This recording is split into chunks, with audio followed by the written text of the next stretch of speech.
الله أكبر الله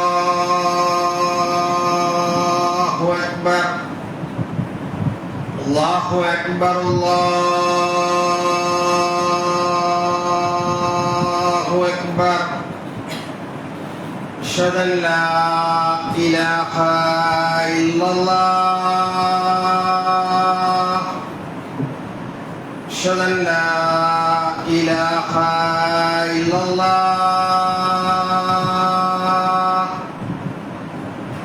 أشهد أن محمدا رسول الله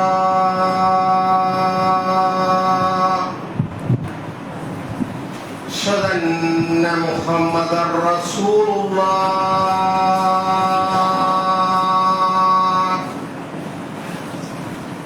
حي على الصلاة حي على الصلاة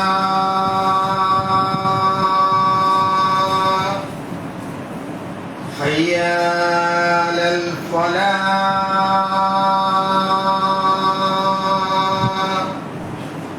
حي على الفلاح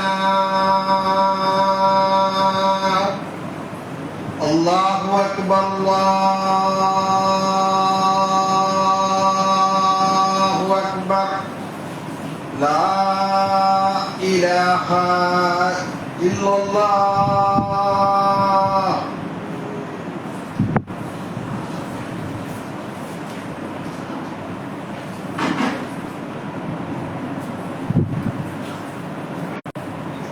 نحمده ونستعينه ونعوذ بالله من شرور أنفسنا ومن سيئات أعمالنا من يهده الله فلا مضل له ومن يضلل فلا هادي له وأشهد أن لا إله إلا الله وحده لا شريك له وأشهد أن محمدا عبده ورسوله أما بعد يا أيها الناس اتقوا ربكم الذي خلقكم من نفس واحدة وخلق منها زوجها وبث منهما رجالا كثيرا ونساء واتقوا الله الذي تساءلون به والأرحام إن الله كان عليكم رقيبا يا أيها الذين آمنوا اتقوا الله حق تقاته ولا تموتن إلا وأنتم مسلمين. أعوذ بالله من الشيطان الرجيم بسم الله الرحمن الرحيم. إن أصدق الحديث كتاب الله وهدي محمد صلى الله عليه وسلم وشر الأمور محدثاتها كل محدثة بدعة كل بدعة ضلالة كل ضلالة في النار. வார்த்தைகளில் சிறந்தது அல்லாஹ்வின் வார்த்தை திருக்குர்ஆனாகும். வழிகாட்டுதல்களில் சிறந்தது கண்மணி நாயகம் ஸல்லல்லாஹு அலைஹி வஸல்லம் அவர்களின் வழிகாட்டுதல்களே ஆகும். மார்க்கத்தில் மிகவும் தீயது மார்க்கத்தில் புதிதாக ஏற்படுத்தும் ஒவ்வொன்றும் தீமையாகும். ஒவ்வொரு தீமையும் நம்மை வழிகேட்டின் பக்கம் இட்டு செல்லும். ஒவ்வொரு வழிகேடும் நம்மை நரகில் கொண்டு போய் சேர்க்கும். அவ்வாறான வழிகேட்டிலிருந்து எல்லாம் வல்ல ரப்புல் ஆலமீன் நம் அனைவரையும் பாதுகாத்து அருள் புரிவானாக. அகில உலகையும் படைத்து அன்போடு பரிபாலிக்கும் எல்லாம் வல்ல ஏக இறைவனின் அன்பும் அருளும் சாந்தியும் சமாதானமும் வற்றா பெருங்கருணையும் நம் உயிரினும் மேலான கண்மணி நாயகம் ஸல்லல்லாஹு அலைஹி வஸல்லம் அவர்களின் மீதும் அவர்களின் குடும்பத்தார்களின் மீதும் அவர்களை அப்படியே பின்பற்றி வாழ்ந்த உத்தம சத்திய சகாபாக்கள் மீதும் சகாபிய பெண்மணிகள் மீதும் அவர்களிலிருந்து இன்று வரை இந்த மார்க்கத்தை அதன் தூய வடிவில் எடுத்து சொன்ன நல்லோர்கள் அனைவர் மீதும் குறிப்பாக ஜும்ஆவின் கடமையை நிறைவேற்ற இங்கு கூடியிருக்கும் நம் அனைவர் மீதும் என்றென்றும் நின்று நிலவட்டுமாக. கண்ணியமிக்க பெரியோர்களே, தாய்மார்களே, சகோதர சகோதரிகளே, மனிதர்களாகிய நாம் புகழ் என்ற ஒரு போதைக்கு மயங்கியவர்கள் தான். புகழை விரும்பாத மனிதர்களே இல்லை. எல்லா மனிதர்களும் நம்மை எல்லோரும் புகழ வேண்டும், நம்மை எல்லோரும் பாராட்ட வேண்டும், நம்மை எல்லோரும் நல்ல விதமாக பிறரிடம் எடுத்து சொல்ல வேண்டும் என்பதை மனிதன் விரும்பக்கூடியவனாக இருக்கின்றான். ஒரு மனிதன் நம்மை பற்றி நல்ல விஷயமாக நம்மளிடம் வந்து சொன்னால் நம்மளுடைய உள்ளம் பூரிப்படைகிறது. அதே மனிதன் பிறரிடம் நம்மை குறித்து விமர்சனம் பண்ணினால் நாம் கடும் கோபத்துக்கு ஆளாகின்றோம். நமக்கு அந்த மனிதனால் பொருளாதார இழப்பு ஏற்பட்டால் கூட பொறுத்துக் கொள்கின்றோம். ஆனால் நம்முடைய நற்பெயருக்கு களங்கம் விளைவிக்கும் விதமாக அவன் ஏதாவது விமர்சனத்தை சொன்னால் மனிதர்களாகிய நாம் கோபப்படுகின்றோம். அப்போ புகழ் என்பது மிகப்பெரிய போதையாக இருக்கிறது. அதற்கு மனிதன் அடிமையாகவும் இருக்கின்றான். நாம் வெளியில நான் எல்லா புகழும் அல்லாஹ்வுக்கு, அல்லாஹ் தான் எல்லா புகழும் என்று சொல்லக்கூடியவர்களாக இருந்தாலும் நமக்கு உள்ளுக்குள் நமக்கு நற்பெயர் ஏற்பட வேண்டும். இந்த சமூகத்தில், நம்மளுடைய தெருவில், நம்மளுடைய சமூகத்தில், இந்த மனிதர்கள் மத்தியில் இவர் நல்ல மனிதர் என்று சொல்லப்பட வேண்டும் என்பதை மனிதர்களாகிய நாம் எல்லோரும் விரும்புகின்றோம். ஆனால் அவையெல்லாம் போலியானவை. மனிதர்களால் ஏற்படுத்தக்கூடிய புகழ் என்பது இந்த உலகத்தில் ஏதாவது ஒரு இலக்கை நோக்கியதாக இருக்கும். ஒரு உண்மையான மூமின் புகழுக்கு ஆசைப்படக்கூடாது. அதனால்தான் புகழ் என்பது போதை என்கிறது. போதை என்பது மனிதனுக்கு தடை செய்யப்பட்டது. அந்த புகழ் என்னும் போதை மனிதனை வழிதவர செய்துவிடும். எந்த ஒரு மனிதனையும் நாம புகழின் உச்சிக்கு கொண்டு செல்ல முடியாது, சிறுக்கு கொண்டு போய் முடியும். அதனால அல்லாஹ் என்ன சொன்னாங்க, யாராவது உங்களை மூஞ்சிக்கு நேரம் புகழ்ந்தால் அவர்களுடைய முகத்தில் மண்ணை எள்ளி வீசுங்கள்ட்டாங்க. அது மாதிரி ஒரு ஆபத்தான செயல் எதுவுமே இல்லை. அப்போ ஒரு சில மனிதர்களுடைய புகழ் ஓங்குது, ஒரு காலத்துக்கு நிலைக்கும். ஆனால் மனிதர்களாகிய நாம் நம்மளுடைய தூதர் நபிகள் நாயகம் ஸல்லல்லாஹு அலைஹி வஸல்லம் அவர்கள் மீது கண்ணியம் கொண்டிருக்கின்றோம். நாம் உயிரிட மேலாக வைத்திருக்கின்றோம். அதுதான் அல்லாஹ் தூதர் சொல்றாங்க, இந்த உலகத்தில் உள்ள எதை விடவும் அல்லாஹ்வும் அல்லாஹ்வுடைய தூதரும் முதன்மையில இருக்கணும். நம்மளுடைய உயிரை விட, நம்முடைய மானத்தை விட, நம்மளுடைய தாயை விட, நம்மை பெற்ற தாய் தந்தையை விட, நம்மை மனைவியை விட, நம்மளுடைய குழந்தைகளை விட இந்த நபிகள் நாயகம் ஸல்லல்லாஹு அலைஹி வஸல்லம் அவருடைய கண்ணியம் உயர்ந்ததாக இருக்க வேண்டும். அவன் தான் உண்மையான மூமின். ஆனால் அந்த நபியை நாம் கண்ணியப்படுத்துகின்றோமா? ஆனா அது நமக்கு தேவையும் இல்லை. அல்லாஹ்வுடைய தூதர் புகழை நீ உயர்த்த வேண்டியதுன்னு அல்லாஹ்வே சொல்லிட்டான். ஏன் சொல்ற? அல்லாஹ் உமக்காக உமது புகழை உயர்த்தினோம். மனிதர்கள்ல ஒரு மனிதனோட புகழை உயர்த்தினோம் அல்லாஹ்வே வாக்கு கொடுக்கிறான். நம்மை படைத்த இறைவனை, இந்த அகில உலகத்தையும் படைத்து பரிபாலிக்கின்ற அல்லாஹ் சொல்கின்றான், இந்த தூதருடைய புகழை நாம் உயர்த்தி விட்டோம்ன்றான். நீங்க உயர்த்த தேவையில்லை. எங்களுடைய தூதர் எங்களுடைய உயிரை விட மேலானவர், அவருடைய கண்ணியத்திற்கு ஒரு இலக்கு என்றால் நாங்கள் எங்களுடைய உயிர், ஆவி, பொருள் அனைத்தையும் கொடுத்து போராடுவோம் என்று சொல்லக்கூடிய அளவுக்கு அந்த தூதரை உயர்ந்த இடத்தில் வைத்திருக்கின்றோமே. அவரை நாம பார்த்திருக்கின்றோமா? இல்ல அவர் நம்மை பார்த்திருக்கின்றாரா? இன்னும் கோடான எத்தனை ஆண்டு காலம் இந்த உலகம் அழிக்கிற கியாமத் நாள் வரைக்கும் அவருடைய புகழை அல்லாஹ் உயர்த்தி இருக்கின்றார். நாம உயர்த்தல. நாம செய்வதெல்லாம் அவருடைய புகழை இழிவுதான் படுத்துகின்றோம். அதற்கு பின்னாடி நான் சொல்ல வர்றேன். ஆனால் அல்லாஹ் அவருடைய புகழை உயர்த்தி உள்ளான். இன்றைக்கு பாக்குறோமா இல்லையா? ஒரு மனிதருடைய புகழ் நாட்டில் எவ்வளவோ காந்தின்றாங்க, எவ்வளவோ மனிதர்கள், நல்ல மனிதனுடைய புகழ் ஓரளவுக்கு இருக்கு. எப்படி ஒரு புகைப்படமா வைக்கிறாங்க, ஒரு சிலையா வைக்கிறாங்க. ஆனால் அங்கே அவர் இழிவுபடுத்தப்படுகிறாரா இல்லையா? நைட் அப்படியே ஒரு சிலையில ஒரு செருப்பு மாலையை போட்டு வந்தார், உடனே நாடே கலவரமாகுது. அப்ப எங்கே அவருடைய புகழ் சொல்லப்படுகிறது? அவருடைய புகழ் அங்கே இழிவுபடுத்தப்படுகிறது. அதனாலதான் இந்த மனிதனுக்கு சிலையே இல்லை. உலகத்தில் இவ்வளவு கோடி மக்கள், கோடான கோடி மக்கள் இவர் மீது அன்பு செலுத்தி இவருக்கு பின்பற்றி நடக்கக்கூடிய மக்கள் அவரை போன்று எவருக்குமே உலகத்தில் இல்லை. அத்தனை கோடி மக்கள் இன்னும் வருங்காலங்களிலும் கியாமத் நாளின் போது உலகில் உள்ள அனைவரும் முஸ்லீமா தான் இருப்பாங்க. அல்லாஹ் தூதரே சொல்றாங்க, இந்த உலகம் அழியும் போது எல்லோரும் முஸ்லிம்களாக தான் இருப்பாங்க. அந்த அளவுக்கு இஸ்லாம் மேலோங்கி விடும். அத்தனை கோடி மக்களுடைய தலைவனாக இருக்கக்கூடியவருடைய புகழை அல்லாஹ் நான் உயர்த்திட்டேன்றான். மேலும் அல்லாஹ் சொல்கின்றான், நபியே நீர் மகத்தான நற்குணத்தில் இருக்கிறீர். அவருடைய குணத்துக்கு யார் நற்சான்றிதழ் தர வேண்டியதில்லை, படைத்த இறைவனே சொல்லிட்டார்.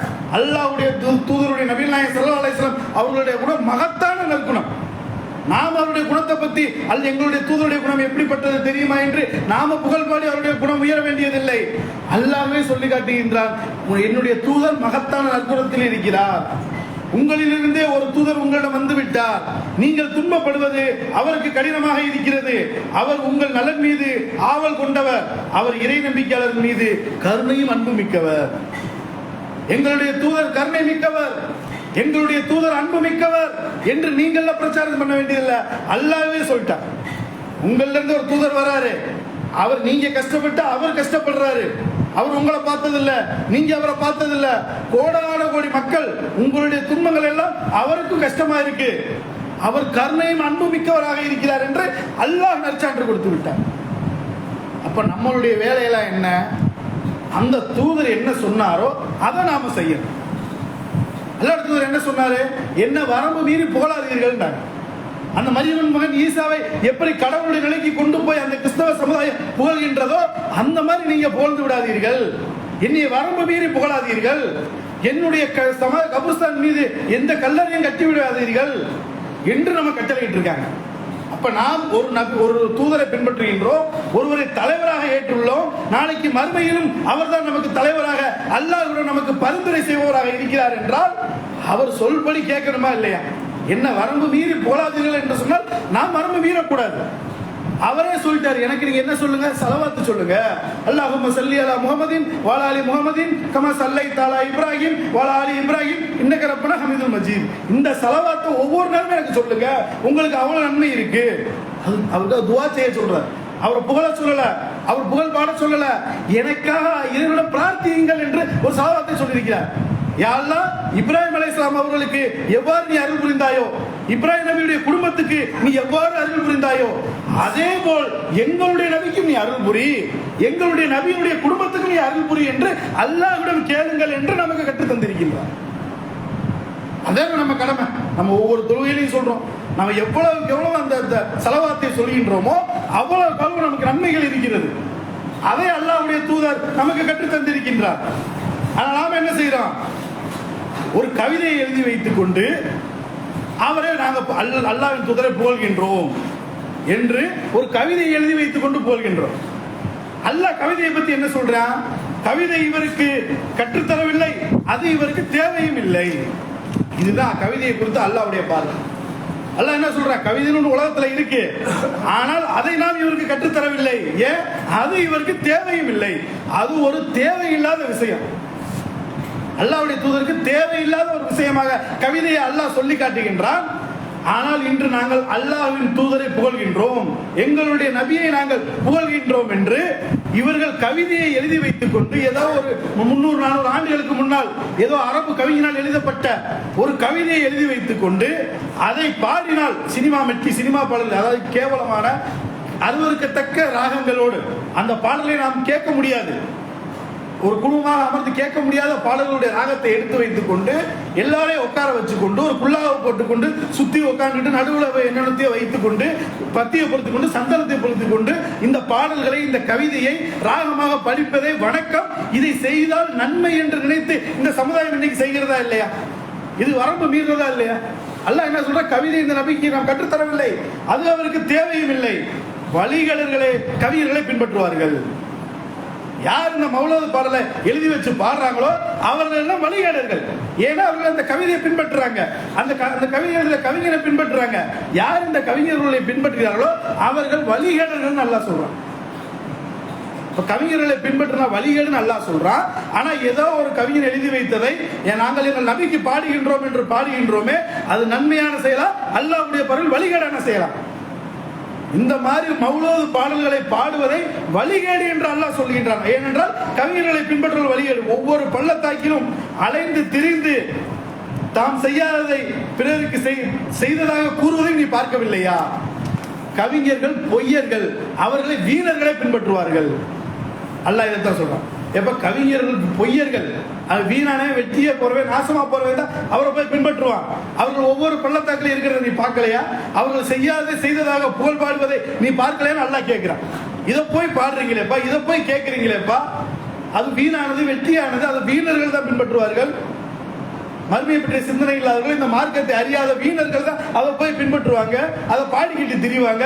அதை போய் நீங்க பாடலாமா என்று அல்லாஹ் கடுமையான கோபத்தோடு மனிதர்களை பார்த்து கேட்கின்றான். அந்த கவிதையை எடுத்து வைத்துக் கொண்டு நாங்கள் எங்கள் நபியை புகழ்கின்றோம் என்று பாடுகிறோமா இல்லையா? இந்த கவிஞர்கள் மாதிரி முட்டா பையில உலகத்துல எவனுமே இல்லை. கவிதை எழுதுவாங்க, ஒன்றே குலம் என்று பாடுவோம், ஒருவனே தேவன் என்று போற்றுவோம். இது அழகான ஏகத்துவம் தான். அல்லாஹ் ஒருவன் தான், நாம் எல்லோரும் ஆகமுடைய மக்கள் தான், ஒரே குலம், எல்லா மனிதர்களும் ஒரே குலம் தான். அடுத்த வருஷத்துல இதய தெய்வம் ஒருத்தர் தோன்றினார். ஏன்னா இப்பதான் ஒரு ஒன்றே குலம் ஒருவனே தேவன் என்ற அடுத்த வரையில இதய தெய்வம் ஒரு வார்த்தையை போடுற. இப்படிதான் முட்டாள்தனமான ஒரு முரண்பாடான எள்ளி நகையாக்கூடிய சிரிக்கக்கூடிய மிக கேவலமான வரிகளை ஏதாவது ஒண்ணு போடுவேன். கொண்டாட்டிய கடவுள் உண்டுவேன், புள்ளிய கடவுள் உண்டுவேன், மரத்தை கடவுள் உண்டுவேன், குழந்தை தெய்வம் ஒண்ணுண்டுவேன். கவிஞர்களுக்கு கண்டதெல்லாம் கடவுள்ன்ற கொள்கையை அந்த கவிஞர்களை ஏற்படுத்தினதுதான். பார்க்கறதெல்லாம் கடவுள்ன்றோம். நம்மளுடைய சிறுக்கு கொண்டு போய் குபுர்ல தள்ளி நம்மளை நாசமாக்கி இருக்கக்கூடிய செயல் இந்த கவிதைகள். அந்த கவிதைகளை எடுத்துக்கொண்டு அது நன்மை தரும், நாங்கள் எங்கள் நபியை புகழ்கின்றோம். நபியை புகழ்றது தப்பா? நாம எப்ப மௌலூத் ஓதக்கூடாதுப்பா, அது வழிகேடு, மார்க்கத்துக்கு முரணானது, அது நன்மைக்கு பதிலாக அல்லாஹ்வுடைய கோபத்தை கொண்டு வந்து விடும், நம்மளுடைய மறுமைய வாழ்க்கையை அழித்து நாசமாக்கிறோம். அப்படிப்பட்ட பாவமான செயல், சிறுக்கான செயலாக இருக்கு. அதை செய்யாதீங்கன்னு சொன்னா இவர்கள் நபியை புகழக்கூடாதுன்றாங்க. நபியை புகழக்கூடாது நாம சொல்றோமா? நபியை புகழுங்கள். அல்லாஹ்வுடைய தூதர் என்ன செய்ய, வரம்பு மீறி போலாதீர்கள், என் மீது ஸலவாத்து சொல்லுங்கள், அதுதான் என்னை புகழக்கூடியது என்று நபிகள் நாயகம் நமக்கு வழிகாட்டி இருக்கிறார்கள். இவர்கள் என்ன செய்ய, மௌலூத் என்ற பேர்ல என் பாவங்களை மன்னிப்பவர் தாங்கள் என்றோ அந்த ஹப்பாருல் ஹிப்பாயான் வரும் மௌலூத் வரிகள். அல்லாஹ்வின் தூதர் பாவங்களை மன்னிப்பாங்களாம், என் பாவங்களை நன்மைகளாக மாற்றுங்கள். அந்த மௌலூத் வரிகளில் வரக்கூடிய விளக்கம், எங்களுடைய பாவங்களை மன்னியுங்கள், எங்களுடைய பாவங்களை நன்மைகளாக மாற்றுங்கள் என்று அந்த சுப்ஹான மௌலூத்ல வருதா இல்லையா? அப்ப எவ்வளவு சிறுக்கான விஷயம். பாவங்களை மன்னிக்கக்கூடியவன் அல்லாஹ்.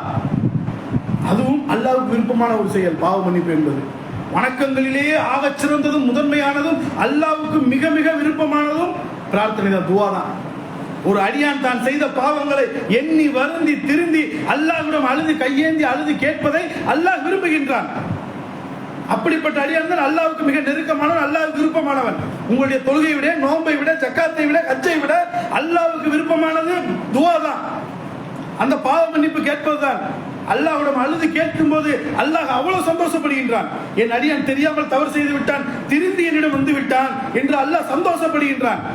அந்த சந்தோஷத்தை போய் எங்களுடைய நபி பாவங்களை மன்னிப்பார், பாவங்களை நன்மையாக மாற்றுவார் என்று சொல்றோமே, அது அல்லாஹ்வுக்கு கோபத்தை ஏற்படுத்துமா இல்லையா? ஒரு சிறுக்கான செயல், மிக மிக பயங்கரமான செயல். மார்க்கத்தில் சிறுக்குடைய வாடையே வரக்கூடாது என்று நாம் பிரச்சாரம் செய்து கொண்டிருக்கின்றோம். அப்படிப்பட்ட செயலை இது நன்மை தரும் என்று கூட்டம் கூட்டமாக வீட்டுக்குள்ள உட்கார்ந்து சினிமா பாட்டோட சேர்ந்து கட்டி பாடிக்கிட்டு இருக்கோமே, இது கேவலமா தெரியல நமக்கு? அல்லாஹ் சொல்றான் திருமறைக்கு, இன்னும் சொல்றாங்க, குற்றமும் பாவமும் செய்து விட்டவனே மன்னிப்பு கேள், குற்றத்தை ஒப்புக்கொள், அருளை எதிர்பார், சரணடைந்து விடு, இவை அனைத்தையும் ஹரமில் தங்கி இருப்பவரிடம் கேள். இதெல்லாத்தையும் நபிகள் நாயகத்தில் கேட்கணுமா? குற்றத்தை ஒப்புக்கொள்ளணுமா, சரணடைந்து விடணுமா, பாவ மன்னிப்பு கேட்கணுமா? அல்லாஹ்வின் தூதர்கிட்ட இதை பூரா கேட்க சொல்றாங்களே, இது எவ்வளவு பெரிய வழிகேடு. நம்ம மறுமைக்கு செல்லணும்னா அல்லாஹ்வுக்கு இணை வைக்க கூடாது. அந்த இணை வைப்பு என்று அல்லாஹ் சொர்க்கத்தை ஹராமாக்கி விட்ட, அல்லாஹ் மன்னிக்க முடியாத பாவமான அந்த இணை வைப்பை நன்மை என்று நினைத்து அல்லாஹ்வின் அருள் இதன் மூலம் கிடைக்கும் என்று நினைத்து இன்று கூட்டம் கூட்டமாக மக்கள் செய்து கொண்டிருக்கின்றார்களே, அப்ப அதை பத்தி நம்ம சொல்ல வேண்டிய கடமை இருக்கா இல்லையா? அதுவும் இந்த சுபான ரபியுல் அவ்வல் மாதம் நபிகள் நாயகத்துடைய பிறந்த நாளை நாங்கள் கொண்டாட போகிறோம் என்று சுபஹான மௌலூத் நாங்கள் பள்ளிவாசல்ல மௌலூத் ஓதுறோம், எல்லாரும் பிஸ்கட் கொடுத்து அனுப்புங்க, அதை கொடுத்து அனுப்புங்க, 12 நாட்கள் மௌலூத் ஓத போறோம் என்று அல்லாஹ்வை வணங்க வேண்டிய பள்ளியில், அல்லாஹ்வை மட்டுமே வணங்க வேண்டிய பள்ளியில், ஓரிரு குழுவை ஓங்கி ஒலிக்க வேண்டிய பள்ளிவாசல்களில் இந்த அல்லாஹ்வுடைய தூதருடைய கொள்கைகளை, அல்லாஹ்வுடைய தூதருடைய வழிமுறைகளை மக்களுக்கு எடுத்து சொல்ல வேண்டிய பள்ளிவாசல்களில் இந்த இணை வைப்பான காரியங்களை இந்த மாசம் நடத்த போறாங்களா இல்லையா?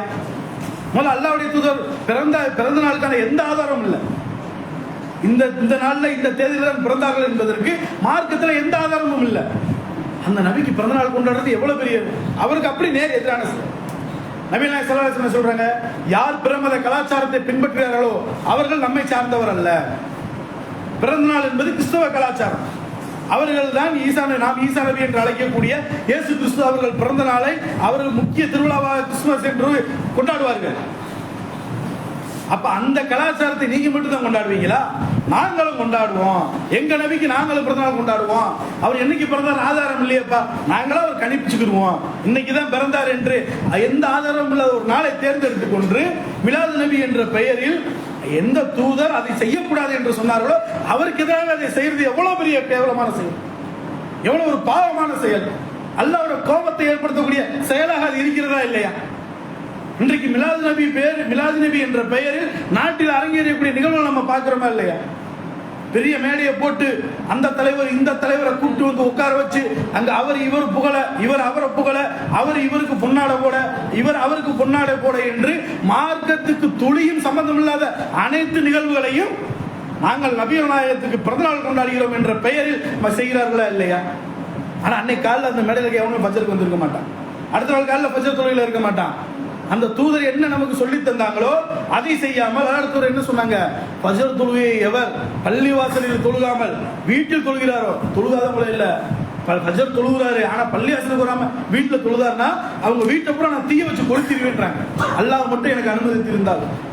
அப்ப அந்த தொழுகையுடைய முக்கியத்துவத்தை, அதுவும் பள்ளிவாசலில் வந்து தொழுவதனுடைய முக்கியத்துவத்தை எவ்வளவு முக்கியமாக, அது அவங்க வீட்டவே தீ வச்சு கொளுத்திடுவேன்றாங்க.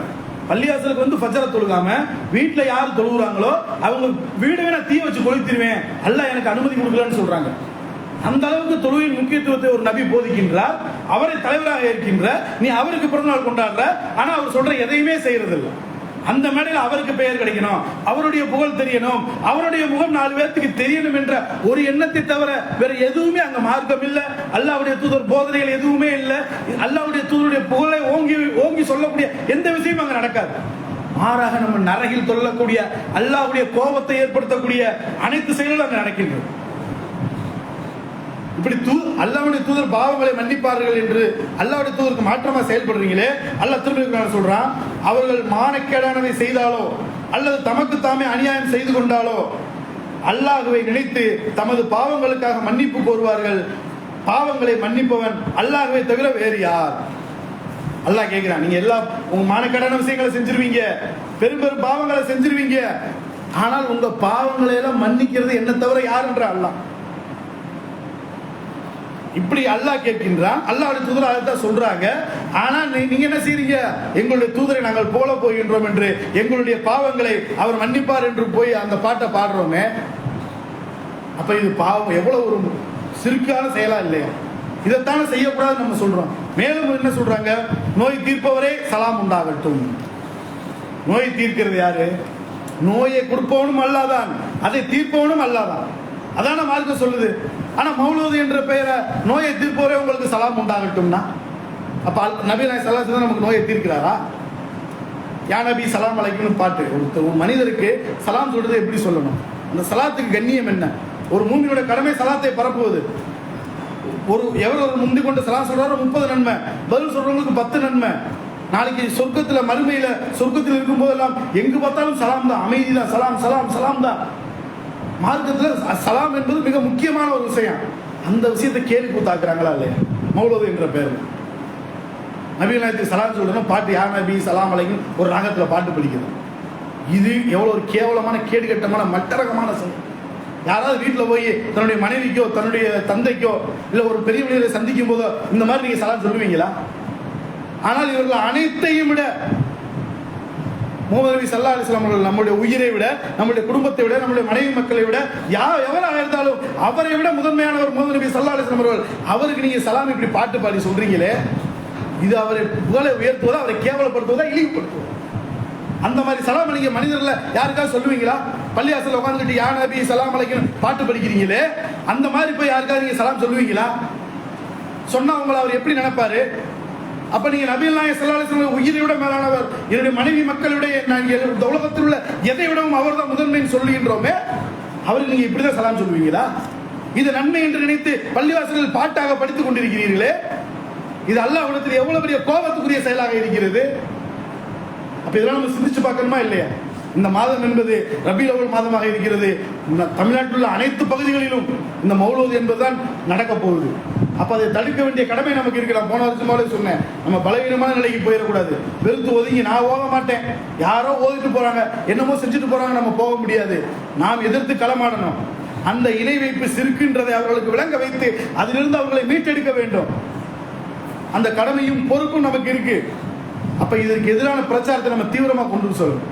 ஒரு வீடு கட்டிட்டா அந்த வீட்டுல போய் எல்லா விதமான சிற்பம் அல்லாஹ்வுடைய அருளால பொருளாதாரம் கிடைச்சு நம்ம ஒரு வீடு கட்டி இருக்கிறோம்.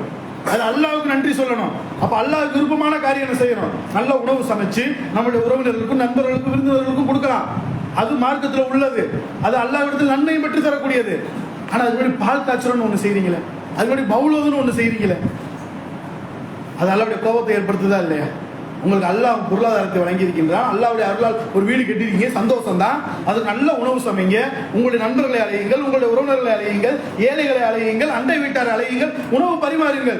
அதுல எந்த தப்பும் இல்லை, அல்லாஹ்விடத்தில் நன்மை இருக்கு. ஆனா நாங்க பால் காய்ச்ச போறோம், அது பிரமத கலாச்சாரமா இல்லையா? பால் பொங்குவது போல் செல்வம் பொங்கும் என்பது அவர்களுடைய நம்பிக்கை. அதை பத்தி நம்ம விமர்சனம் செய்ய முடியாது.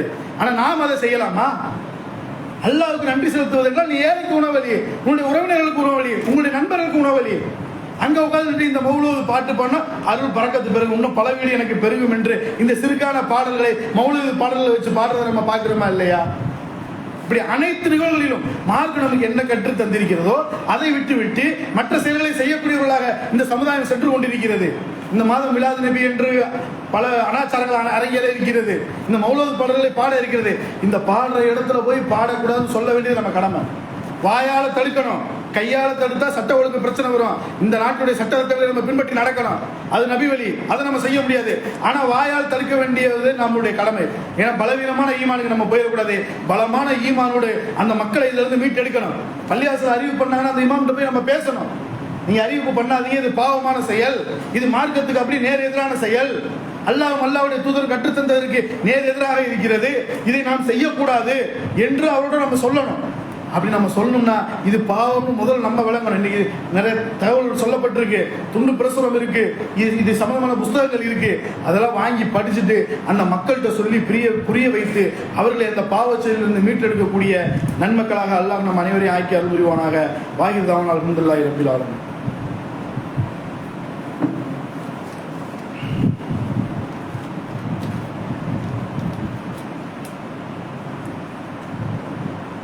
அல்ஹம்துலில்லாஹ். கண்ணியமிக்க பெரியவர்களே, சகோதரர்களே, அழைப்பு பணிதான் நம்மளுடைய கட்டாய கடமை என்று நாம் அனைவரும் தெரிந்திருக்கின்றோம். அந்த அழைப்பு பணிகளை இந்த மாதம் இந்த மௌலூதுக்கு எதிரான இந்த ரபியுல் அவ்வல் மாதத்தில் நபிகள் நாயகம் ஸல்லல்லாஹு அலைஹி வஸல்லம் இந்த மிலாது விழாவுக்கு எதிரான பிரச்சாரங்களை தீவிரமாக நாம் கொண்டு செல்ல வேண்டும். இப்படி தீவிரமாக கொண்டு செல்ல வேண்டும். அதை எந்தெந்த வழியில் கொண்டு செல்ல வேண்டும் என்று தலைமை நமக்கு அட்டவணை தயாரித்து கொடுத்துள்ளது. இந்தந்த நிகழ்ச்சிகள் நடத்துங்க, இந்தந்த மாதிரி நடத்துங்க, இதன் மூலம் நாம் மக்களை வென்றெடுக்க முடியும் என்று ஒரு செயல் திட்டங்களை வகுத்து கொடுத்து அதன்படி அனைத்து தமிழகம் முழுவதும் அனைத்து ஊர்களிலும் அந்த தலைமை சொன்னதன் அடிப்படையில் இந்த பணிகள் நடக்க இருக்கு. இப்படி ஒரு சீராக ஒரு ஒழுங்காக இந்த பணிகளை, இந்த அழைப்பு பணிகளை கொண்டு செல்வதற்கு தலைமை என்ற ஒன்றை நம்ம ஏற்படுத்தி இருக்கிறோம். அவர்கள் அந்த குர்ஆன் ஹதீஸ்களை ஆய்வு செய்யக்கூடிய அறிஞர் பெருமக்கள்லாம் அங்கே இருக்காங்க. அவர்கள் ஆய்வு செய்து நமக்கான குர்ஆன்ல என்ன சொல்லப்பட்டிருக்கு, ஹதீஸ்ல என்ன சொல்லப்பட்டிருக்கு என்பதை நமக்கு எடுத்து சொல்லி இந்த பிரச்சாரங்கள் தான் நடக்கணும், இந்த மாதிரி தான் பேசணும், இந்தந்த விஷயங்கள் தான் சொல்லணும், மார்க்கத்தில் இது அனுமதி இருக்கு, இது அனுமதி இல்லை என்று பலவீனமான ஹதீஸ், பலமான ஹதீஸ் என்று ஆய்வு செய்து நமக்கு அறிவிக்கிற மிகப்பெரிய பணிகளையும், எண்ணற்ற பணிகள், இந்த அழைப்பு பணிகளோடு சேர்த்து சமுதாய பணிகள், ஏழைகளுக்கு உதவுவது, அனாதைகளை ஆதரிப்பது, முதியோர்களுக்கு உதவுவது என்று எண்ணற்ற பணிகளை தலைமை என்ற ஒன்று அமைத்து அதனுடைய நிர்வாகிகளாக இருந்து செயல்பட்டு வருகிறார்கள். இதுக்கெல்லாம் அடிப்படையாக பொருளாதாரம் நமக்கு மிக முக்கியம்.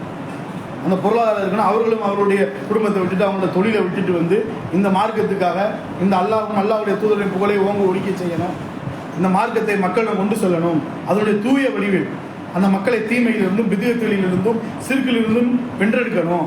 அதன் மூலம் நமக்கு நன்மை இருக்கு, மறுமை நன்மை அடையணும், எல்லோரும் நாம இங்க யாரெல்லாம் பார்க்கிறோமோ எல்லோரும் சொர்க்கத்தில் இருக்கணும் என்ற நல்ல எண்ணத்துக்காக தான் இந்த அழைப்பு பணியை திட்டமிட்டு நம்ம செயல்படுறோம். அதை ஒரு தலைமை, ஒரு அமைப்பாக வைத்துக் கொண்டு நாம் செயல்படுகிறோம். அந்த அமைப்புக்கு பொருளாதாரம் என்பது மிக முக்கியமாக இருக்கிறது. ஏற்கனவே நம்ம சொல்லியிருக்கோம், வருடத்தில் 2 ஜும்மாவினுடைய தொகையை நாம தலைமைக்கு அனுப்பியிருக்கோம். ரமலானுடைய 2வது ஜும்மா, ரபியுல் அவ்வல் மாதத்தினுடைய 2வது ஜும்மா. இது ரபியுல் அவ்வலோட முதல் ஜும்மா, அடுத்த வாரம் என்பது ரபியுல் அவ்வல் மாதத்துடைய 2வது ஜும்மாவாக இருக்கிறது. இந்த 2 ஜும்மாவுடைய பொருளாதாரத்தை நாம் தலைமையுடைய நிர்வாக செலவுக்காக, பொருளாதாரத்துக்கு ஜக்காத் உதவி வருகிறது, ஜக்காத்தினுடைய பொருளை ஜக்காத்துக்கு தான் பயன்படுத்தணும். ஒரு முதியோர் இல்லத்துக்காக பணம் அனுப்பினால் அதை முதியோர் இல்லத்துக்காக மட்டும்தான் பயன்படுத்த வேண்டும். ஒருவர் சிறுவர்கள், அனாதை சிறுவர்களுக்காக ஜக்காத் உதவி அனுப்பினால் அதை அதற்கு மட்டும்தான் பயன்படுத்த வேண்டும். இது மருத்துவத்துக்காக உதவிகளுக்கான ஜக்காத் என்று அனுப்பினால் அது ஏழைகளுக்கு தான் கொடுக்கணும். ஜக்காத் பணம் என்பது ஏழைகளுக்குரியது. அதை நாம் எடுத்து நாங்கள் தாவா பண்ண போறோம் என்று செலவழிப்பதற்கு மார்க்கத்தில் அனுமதி இல்லை. அப்ப ஜக்காத் பணங்கள் தலைமைக்கு வந்தாலும் அந்த ஜக்காத் சம்பந்தமான நிகழ்வுகளுக்கு தான் நம்ம பயன்படுத்துகின்றோம். ஆனால் இந்த நிர்வாகத்துக்கு என்று பணிகள் இருக்கிறதா இல்லையா? நிர்வாகத்தில் பல மக்கள் இருக்காங்க, அவர்களுக்கு மாத ஊதியம் இருக்கிறது, அவர்கள் தன்னுடைய குடும்பம் குட்டியில விட்டுட்டு அந்த ஜமாத்துக்காக உழைக்கிறாங்க, அவர்களுக்கு சம்பளம் கொடுக்கணும், இன்னும் பல செயல் திட்டங்கள், போக்குவரத்து செலவு என்று பல செலவுகள் இருக்கிறது. அதுக்கெல்லாம் பற்றாக்குறையாக இருக்கிறது. அப்போ நிறைவான பொருளாதாரம் இருந்தால்தான் இதை பற்றி சிந்தனை இல்லாமல், ஐயோ இந்த இப்படி செஞ்சோம்னா காசு பத்தாதே, அப்படி செஞ்சோம்னா பொருளாதாரம் இடிக்குதே என்ற அந்த இடித்தல் இல்லாமல் இன்னும் சிறப்பாக இந்த தாவா பணிகளை மக்களிடம் எப்படி கொண்டு செல்வது, எப்படி மக்களை இதிலிருந்து மீட்டெடுப்பது என்பது இந்த மார்க்கத்தை பற்றியே சிந்தித்து இந்த மார்க்கத்துக்காகவே பல பணிகளை அழைப்பு பணிகளை செய்ய வேண்டும் என்றால் பொருளாதாரம் மேலதிகமாக அவர்களுக்கு வழங்கணும். ஆக நம்ம அடுத்த ஜும்மாவில் அதிகமான பொருளாதாரங்களை மாநில தலைமைக்காக நம்ம கொடுக்கணும்.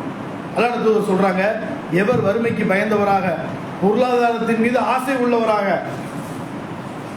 மிக தேவை உள்ளவராக, மிக நெருக்கடியான பணம் தான் வேண்டும் நெருக்கடியான காலகட்டத்தில் அதில் ஒரு தொகையை அல்லாஹ்வுடைய பாதையில் செலவிட்டா அதுதான் சிறந்தது, அல்லாஹ்வுக்கு மிக விருப்பமானதுன்னு. நமக்கு 1000 பிரச்சனைகள் இருக்கும். குழந்தைக்கு ஸ்கூல் ஃபீஸ் கட்டணும், மாதம் வீடு கட்டியிருப்போம், ஏதாவது பொருள் வாங்கியிருப்போம், அதுக்கு பணம் கட்டணும், கடன் அடைக்கணும், நான் எனக்கு அந்த தேவை இருக்குது, அதே ஒன்று நிறைவேறாமல் இருக்குது, இப்படி ஏகப்பட்ட பிரச்சனை நமக்கு இருக்கலாம். ஆனால் அந்த நெருக்கடிகளுக்குள்ள நாம் ஒரு பொருளாதாரத்தை ஒதுக்கி இந்த மாதிரி அழைப்பு பணிகளுக்காக நாம் செலவிடும் போது அது அல்லாஹ்விடத்தில் அளப்பெரிய நன்மைகளை பெற்றுத்தரக்கூடிய மறுமையில் நம்ம போய் பார்ப்போம். அல்லாஹ் மலை போல நன்மையை குவிச்சு வச்சிருப்பான். நம்ம ஒண்ணுமே செய்ய நமக்கு எப்படி ஒரு நன்மை வந்துச்சு நம்மளே ஆச்சரியப்பட்டு போகும் அளவுக்கு அல்லாஹ் நமக்கு நன்மைகளை வாரி வழங்குவோம். அதுக்கு நம்ம செய்ய வேண்டியது என்ன?